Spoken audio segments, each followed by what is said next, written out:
Well, joining me now to discuss the new standard curricula in reading and math are Saul Stern, an education expert with the Manhattan Institute and a critic of balanced literacy, and Elizabeth Carson, the co-founder of NYC Hold, a coalition of parents, teachers, and academics who have been critical of the new standard curriculum in math.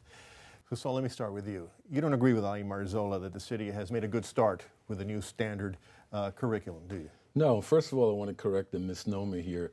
It's not a curriculum we're talking about. A curriculum is a body of knowledge that kids are supposed to attain at every grade.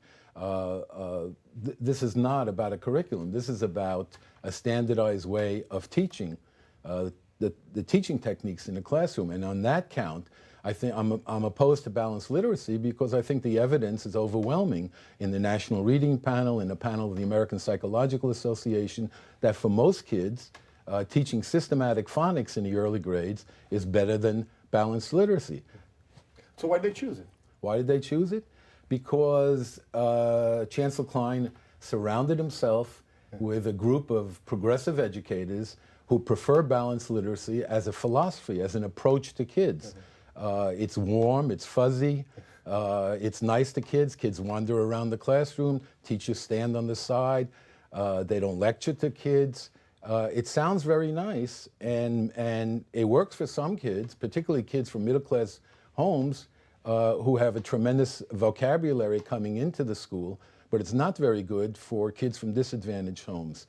And it's what's even worse than choosing this is the almost totalitarian way in which the department is enforcing it on every teacher in the system. As we heard in the piece, you know, the standard or the traditional phonics is being implemented as the sole curriculum in many schools now, or as a supplement. And now, month by month, it's becoming optional, up to the principals. Haven't they done what you wanted? Why aren't you declaring victory? No, well, to the extent they've adopted it in 40 or over 40 schools, that was under pressure from the federal government. And but in 2,000 classrooms they have funding. Well, you know, anything they say, when they give you a number about 2,000, I want to see evidence of it, because they make a lot of claims, the Department of Education, and but there's no transparency in this department. There's no data that we can look at that check that. This is what they say. So you don't believe them, even if they say it's in 2,000 classes? I'm not sure. And in any event, what the National Reading Panel and the panel of the American Psychological Association found is not that kids need phonics as a kind of emergency rescue system when after they're failing. They need it as a systematic, explicit means of instruction from day one. Okay. Elizabeth, you are one of the most vocal critics of the math curriculum, to use that word, that they adopted, everyday math. What's wrong with that? Well, and again, as Saul had said, it's not a curriculum, it is a program, and the problem in the adoption of it to begin with was the city did not take the time to develop a good curriculum that defined well what children should know and be able to do at each level through the grades in mathematics. So they adopted everyday mathematics, which is one of the very, very popular, sometimes called progressive or constructivist math programs for all of the children in the city except for exempted schools. It is not a proven program. It has a philosophy that does not ask for mastery of the basic skills of arithmetic. This is critically important to include, and it is not in the program. It also emphasizes the use of calculators beginning in kindergarten. So the children are exposed using calculators in the earliest grades, and there is great evidence that the children quickly become dependent on the calculators. They do not learn the basic facts and basic skills that they will need to proceed into algebra. Now, this is absolutely amazing that they would adopt a program unproven with such deficiencies that have been widely condemned by mathematicians and scientists across the country, as well as senior educators in New York City and the senior CUNY math department chairs and NYU mathematicians. Also, this program does not in any way look like the mathematics programs in the highest performing nations. But the fact of the matter is that everyday math or programs like it are used across the country and in the top 10% of the schools in New York City. If it's so bad, how come it's adopted by so many people? Well, if you recall, there was the new math that swept the nation, and we realized it was a terrible mistake. Whole language swept the nation, and we realized it was a terrible mistake. Unfortunately, this country has a pattern of radical reforms that are unbalanced, unproven, highly experimental, and that almost in every case swing too far in one direction. This time it's too far in the direction of discovery learning and not nearly explicit enough in what children need to know and be able to do. Didn't we have the highest scores in most of the grades this year in reading and math? Isn't that proof that these two curricula or programs, whatever you call it, are working? Not true. The key tests were the state 4th grade and 8th grade reading tests. They did a little better than they did before, but so did the 4 urban districts in New York actually went up Rochester, higher. Rochester, Yonkers, Syracuse, Yonkers. Okay? So other cities that were not using balanced literacy not only did as well, did more.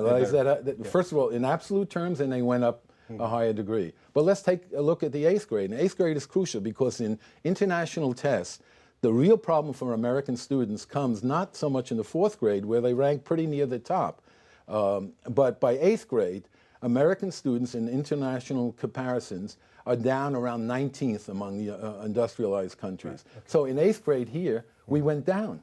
The students went down to 32% mastery. Only 32% of the 8th graders achieved competency in 8th grade reading. What about math?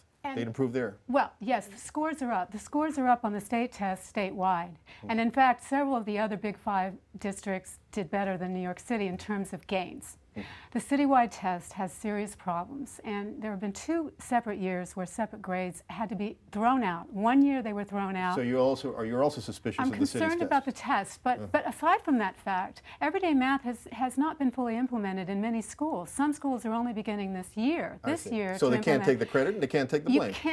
You can't tell much from these tests, and testing experts will say that it's just simply too early, and there are too many problems with the test, and also the fact that there is so much test prep going on that there are questions about whether or not even the scores can fairly indicate what children actually know, because when the test prep becomes to such a great extent, it almost invalidates the measurement. And we see this with the SAT, where there's a lot of prep and the students are doing very well.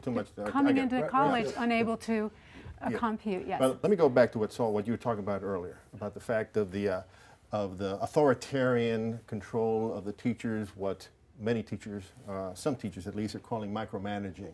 Pepe McNamara said in the piece that we saw that this is a mistake. This is a mistake made by some principals that assumed that guidelines were strict rules. Not so, not so. I've seen this summer's professional development guides, and it's the same thing. They still have this concept in their professional development of certain non-negotiables. The very idea of that something is non-negotiable in an educational enterprise is just totally abhorrent. And what's the long-term consequences of this with the relationship between the teachers and the Department of Education? One of the long-term consequences is we have a war between the administration and the teachers. Now, as you know, I'm a critic of the teachers' contract, and I'd like to get some reforms. It is an obstacle, the contract. But the teachers now have seen a chancellor who's dictating everything they do in the classroom. They will never give him work rule reforms at this point. He won't win because he's treated them like just cogs in a machine. Okay, so what do we have to do to turn this around? The first thing is they need to go back to the table. The Department of Education needs to go back to the table with all of the experts that are necessary to decide on what the best course of reform is in New York City. And in everyday math, similar to the whole language approach, the teachers have scripted lessons. The lessons guides tell them what they need to do at every single minute. It's absolutely not going to work. They need to listen to their classroom teachers, and they need to listen to their math experts. And there are many of them across the city willing to help. Until they Any signs that they're going to be listening to them anytime soon? I don't see any signs. They're not even willing to come to the table and speak to their critics person to person, so I don't know that that's going to happen. They're not at the table here. Right. They were supposed to be here, and they're not here. I want to say, though, that everyday mathematics has already been rejected, already replaced in the district that Chancellor Klein went to originally when he tried to decide what he wanted to do about New York City reform. So it's shocking that even in the best districts where everyday math is alluded to as showing signs of success, we're seeing that those districts are replacing everyday math. And so I think we can see the writing on the wall. Okay, so what has to happen to turn the system around, to make it work as you hoped it would when the reforms were first implemented? The experts have looked at this. The science is in favor of a systematic approach. Direct instruction works better than constructivism. The evidence is overwhelming. They have to open themselves up to the idea that there's evidence here and science behind the teaching of literacy. Saul, thank you so much. And Elizabeth, thank you. Thank you. Thank you.